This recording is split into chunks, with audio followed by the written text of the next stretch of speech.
வேதாளம் சொன்ன இரண்டாவது புதிர்கதை. அவள் யாரை மணக்க வேண்டும். சடகோபன் என்ற பிராமணன் பிரம்மசக்கர தெருவில் வாழ்ந்து வந்தான்.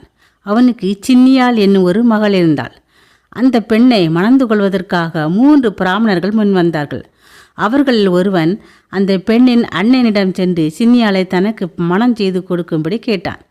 அதற்கு அவன் சம்மதம் தெரிவித்தான். 2வது பிராமணன் சடகோபனின் மனைவியான பெண்ணின் தாயை பார்த்து கேட்டான். தன் மகன் இன்னொருவனுக்கு வாக்கு கொடுத்திருப்பது அவளுக்கு தெரியாது. ஆகையால் அவள் தன்னிடம் வந்து கேட்டவனுக்கு பெண்ணை தருவதாக ஒப்புக்கொண்டாள். 3வது பிராமணன் சடகோபனை கண்டு கேட்டான். மற்ற இருவரும் வாக்கு கொடுத்திருந்தது அவனுக்கு தெரியாது.